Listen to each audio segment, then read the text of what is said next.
it doesn't matter if you're doing what's exactly written on the board. That is a scaling of the workout as intended.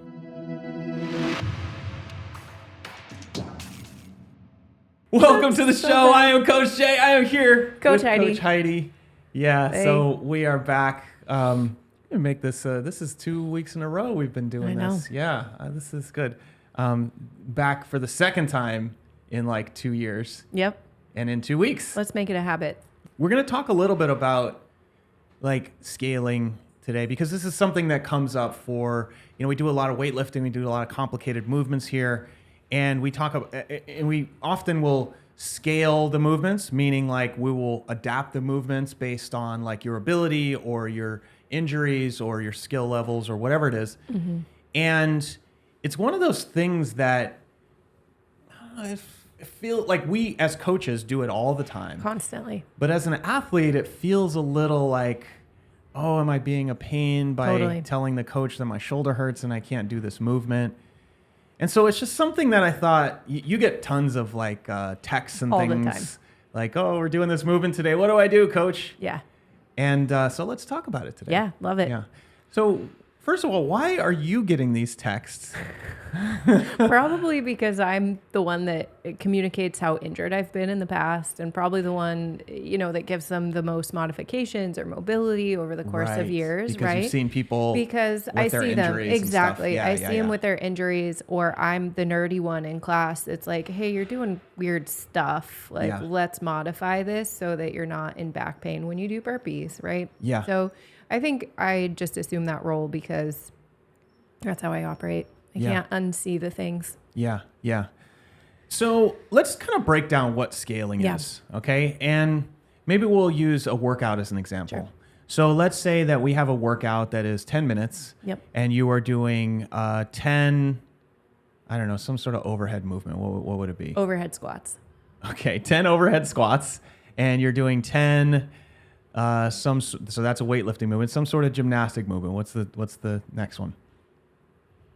Pull-ups. Okay, so 10 overhead squats, 10 pull-ups, and then 400-meter run. And then a 400-meter run. Okay, so you do one weightlifting, one gymnastics, one monostructural or like cardio. Yeah. Okay, so in this workout, you are the given workout. There's going to be a weight that we suggest you use. Mm-hmm. So what would give me an example? What would the weight be? Let's make it moderate. So 95-65 on the overhead squat. See, even that answer is really interesting.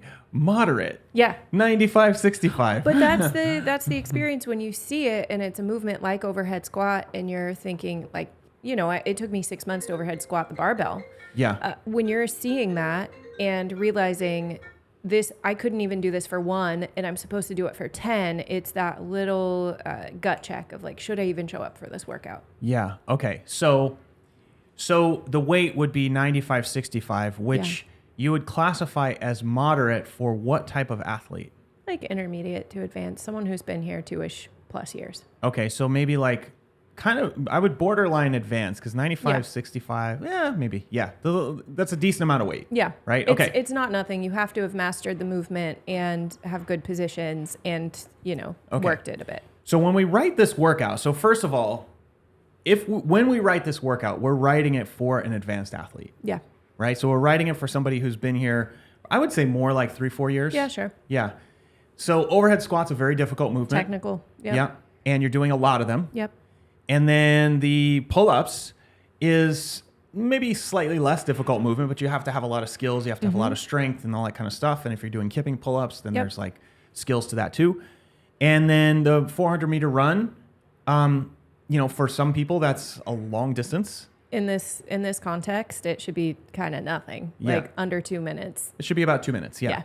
So the intention of the workout is that you're picking up that weight and you are going to be lifting that for 10 squats before you're putting it down. Yep. So 10 overhead squats before you put it down. And the intention is maybe for the first round or two, you're doing those pull-ups in sets of 10. Yep. Right? So you'll do 10 and then you'll go and do the run, and the intention is that you'll be back by 2 minutes. Yep. So that would be a given workout in a class. Now, the interesting thing about scaling is based on your ability level, let's say it's your first day, or like maybe you've been here for 10 years. There's different scalings based on your ability level. Yep. So that workout as given is actually just a suggestion. Yep. It's not the final answer for people, right? Yeah.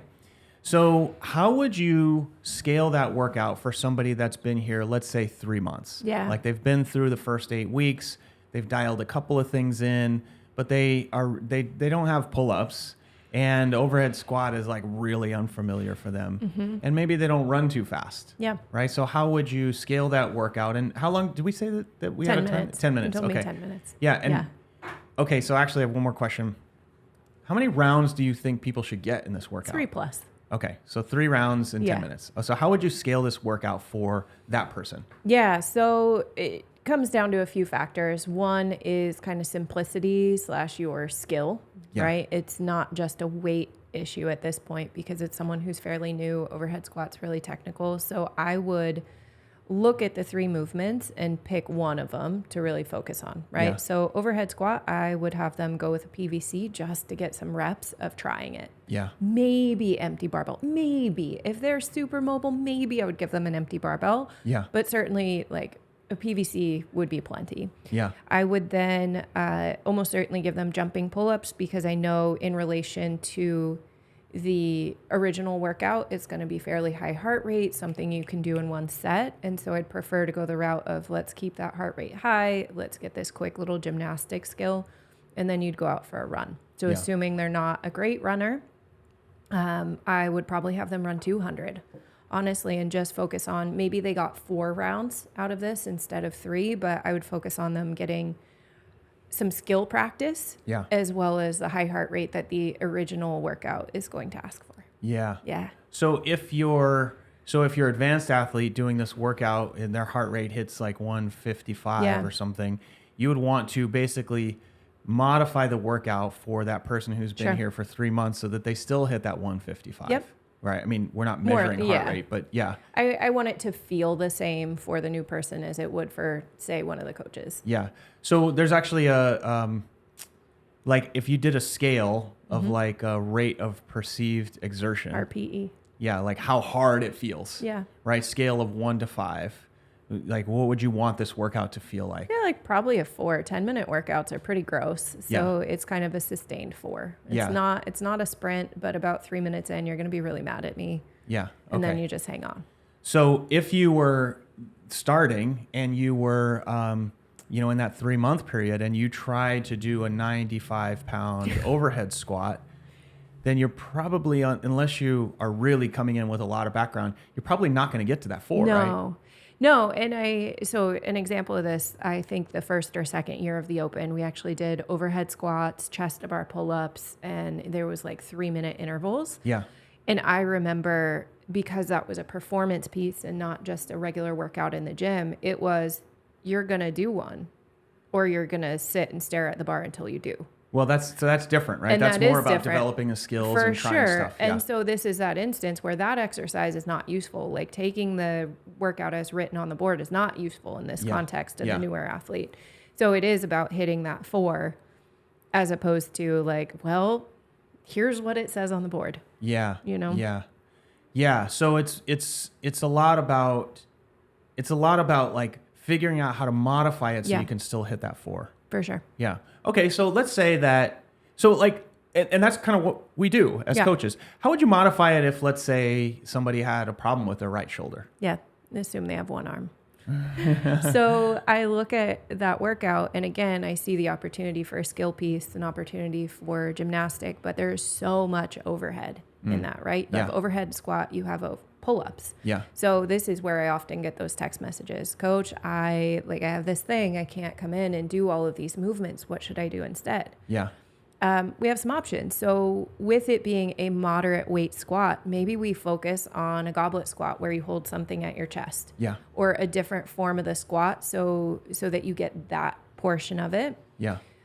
Same thing with it. So maybe that's not a skill piece. It's actually the weight piece that we focus on instead. Then when you get to the pull-ups, it's maybe ring rows feel fine, Yeah. but overhead doesn't. Or Yeah. maybe we work on a gymnastic piece like V-ups on the ground or Yeah. hollow rocks or something that uses that gymnastic skill. And then the run, they should be fine. Yeah. Yeah. And I mean, so my right shoulder is hurting me. I'm having to modify everything. Why would I even show up? Yeah, because not showing up is, it robs you of an opportunity to... Not showing up is bad. Showing up good. That's what I was going to say. Yes, full caveman, not show up bad.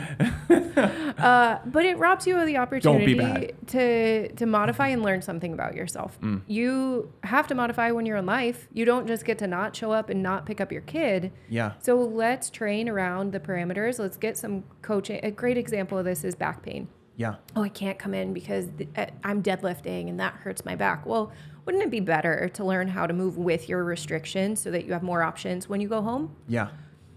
Or on the converse, like, are you just going to cherry pick your workout days and give up your hour of time because your wing doesn't feel good? Yeah. It is always better to show up and do something, even if it doesn't look like what's on the board. Yeah.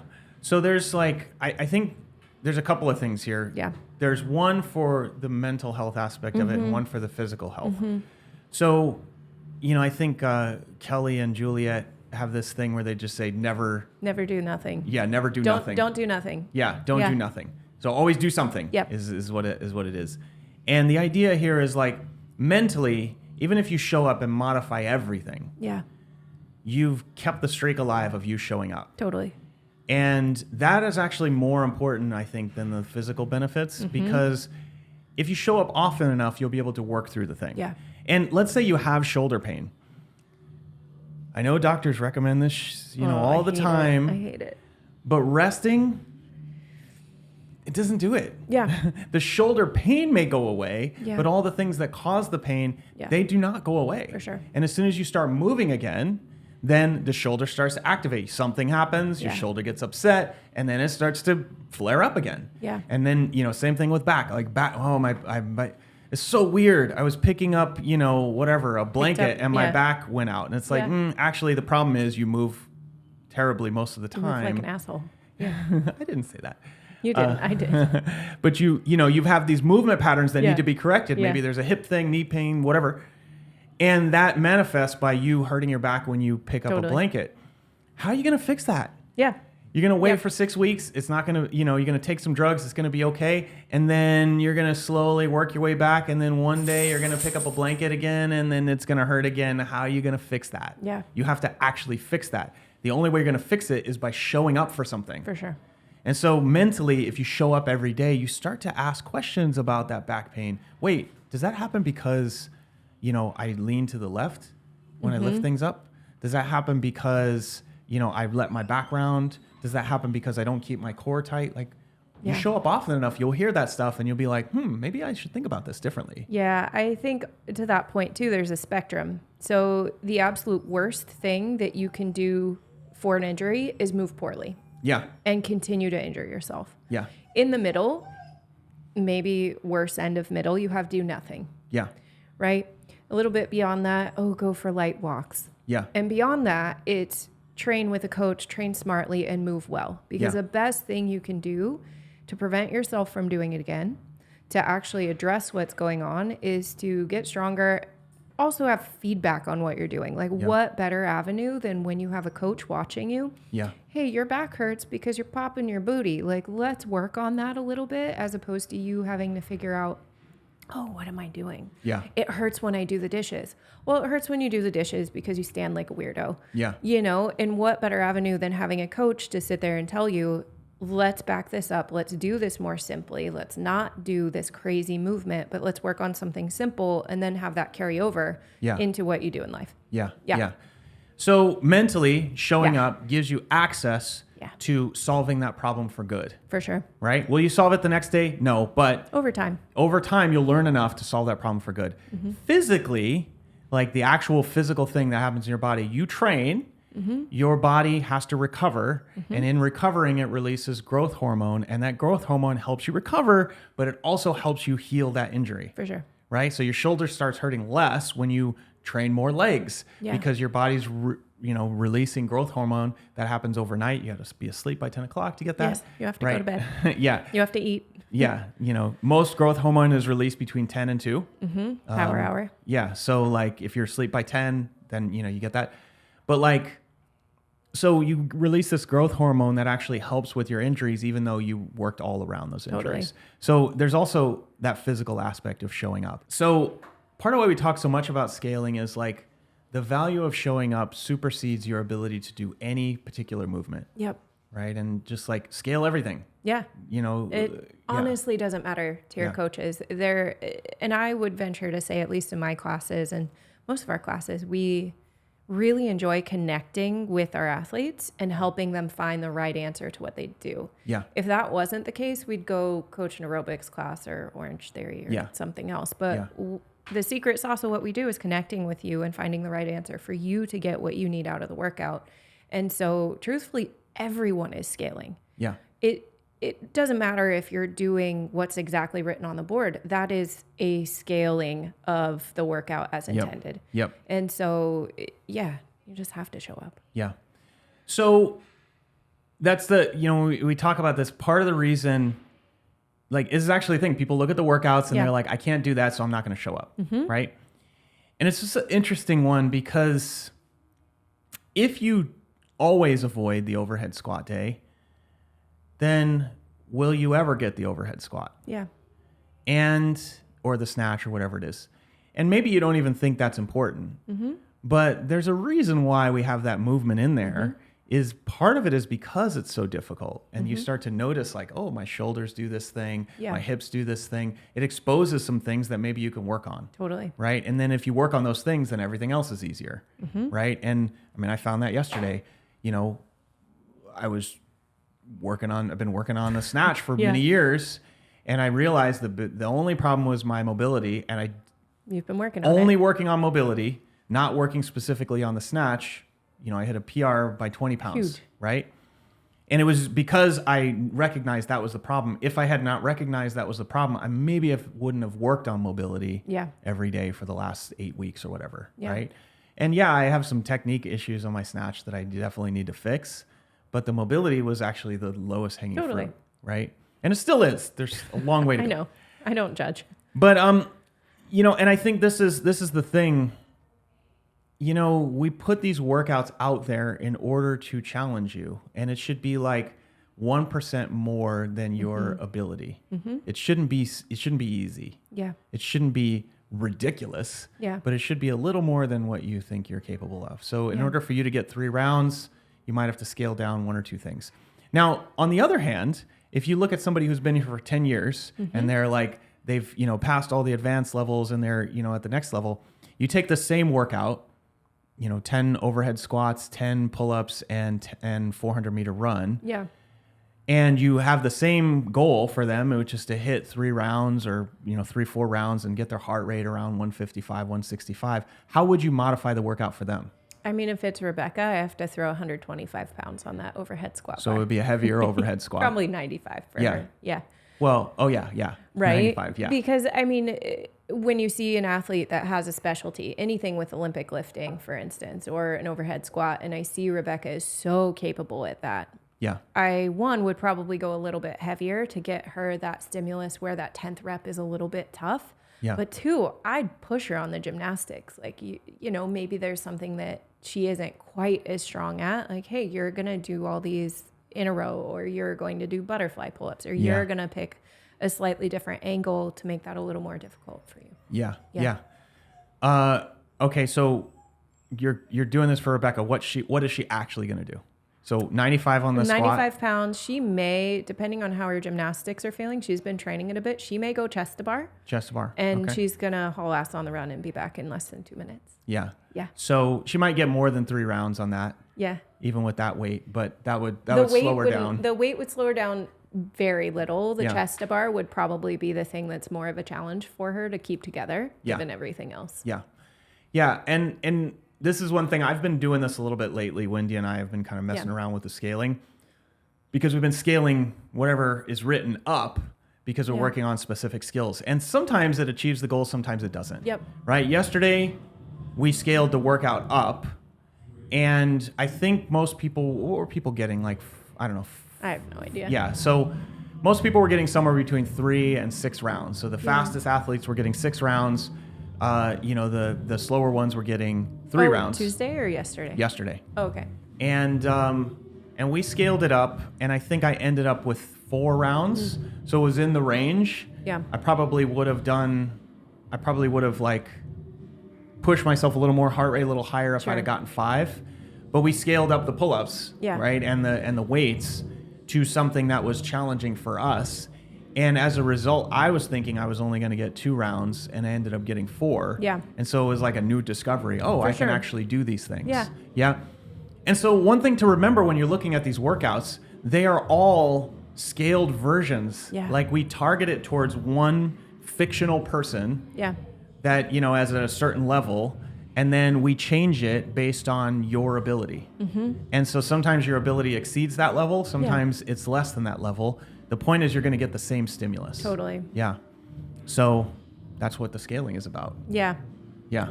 Yeah, so the other side of that too is sometimes you just have to go simpler. Like when you have to convince yourself to come in, yesterday was a great example. It was snatch strength work, and that's where I actually got the text messages like, this isn't, part of what I'm training right now, or this doesn't feel good, or I have this injury or whatever. There's always free license to go simpler. We can always do something, and this applies over to new athletes as well. If we're squat snatching and you come in the door and you see someone doing something that looks like a party trick, like with 225 pounds over their head, you're going to think, what? And you're just struggling to deadlift.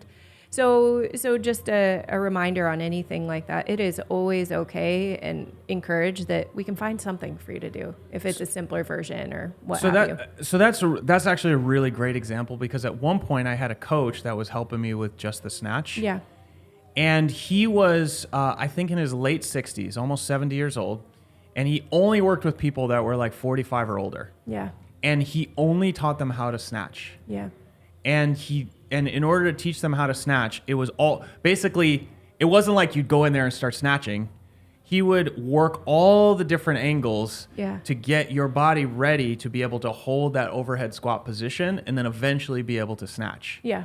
And the idea was that movement is the perfect expression of strength and mobility and power and speed and all these things. And so that was the whole framework that he used. Right. And I worked with him for a month or 2, but I just never forgot that. Like, that movement actually is the hardest movement, one of the hardest movements, because it is the full expression of everything that you're working for. Yeah. So maybe you work on one part of that. Yeah, exactly. Yeah. Maybe it's just the deadlift or whatever. But like, actually, even if you are 70 years old, you're going to want to snatch. Yeah. Like, maybe you are not able to do it on your first day. Yeah. Maybe not even 3 years from now. Yeah. But eventually, your ability to do that movement is a reflection of your ability to do all the movements. For sure. That's actually my favorite movement. And it's the one that really is fun. the most challenging. Yeah. It is absolutely the most challenging, because when I first started, I couldn't overhead squat. Yeah. And it was just like, wow, I can't even do this basic thing with an empty barbell. Mm-hmm. There's something going on here that I need to fix. Yeah. And like, it's also the movement that I'm not great at. Yeah. There's so many different things that can be improved, but every moment that I get better at that, I'm better at everything. Yeah, it's super humbling, and there's so much opportunity for growth that if you work on even just one area, whether it's shoulder mobility or your position in a squat, that's going to carry over to everything. Yeah. Yeah. And that's the thing, like, when we are scaling to allow you to develop the skills to eventually do that movement, which is the goal. Yeah. Because it's like, and if you continue to avoid it, like every time there's running, you don't come in, it's just like, well, great. Like, so you're just never going to run again for your whole life? Like, what if you have to catch a bus? Yeah. What if there's a building on fire, you have to get out? And like, oh yeah, I'm going to have to get on an assault bike instead of getting out of this building. I mean, like, it's just... At least that works on your conditioning though. And maybe there is someone that's bone on bone in their knees that chooses not to, but that still is going to improve your readiness for if you have to run for a bus. But I guess my point is this, right? Okay, there's a lot of things that might prevent you from running. However, there are times in life where you're going to have to run. For sure. So if you're not working on the things around the running, Yes. even if you don't run every time, Yeah. you're never going to be able to do it. Yeah. You know? Yep. And it's like, so the goal should be to be able to, run 200 meters, Yeah. Or run 400 meters or Yeah. run a mile. Maybe you don't do it every week. Maybe you only do it once a year. Yeah. But like, if you can do it, then you still have that ability. And if it highlights that you can't currently, or it's causing you pain currently, that's where your coach, hey, you're going to try this. So maybe next time it hurts a little less. Go smash your quads. Yeah. Go smash your calves. There's this thing you can do to like make it better. Let's get it 1% better. So next time, maybe you make it to the 50 meter. Yeah. That's fine. Yeah. Yeah. And I think part of the goal is to always be moving forward towards the, like you're moving forward towards the beginner levels, intermediate levels, advanced levels. So now you can do the workouts as prescribed. And then once you're able to do that consistently, well, then can I exceed that so that I can keep developing? For sure. And, this idea that you would avoid something completely is actually something to question. Yeah. It's like throwing the baby out with the bathwater. Yeah. Like I'm just going to scrap my entire day because of this one movement that I can't do perfectly based on this dumb explanation on the board. Yeah. It means nothing. And if you're listening to this and you ever feel embarrassed to ask the coach, like, what can I do instead? Or if your coach gives you a hard time about it, come and see me. Yeah. Come and see me. I'll have a talk with that coach. Because you should never feel embarrassed for that. No, never. Right? I mean, I'm like, I talk to the coaches all the time. What should I do for this? Absolutely. And like, I don't always take the suggestions, but yesterday I was like, Wendy, well, what should we do? Should we do more? This is our last day. We're taking today off, And so we did more. Yeah. And it was like me having that conversation with her.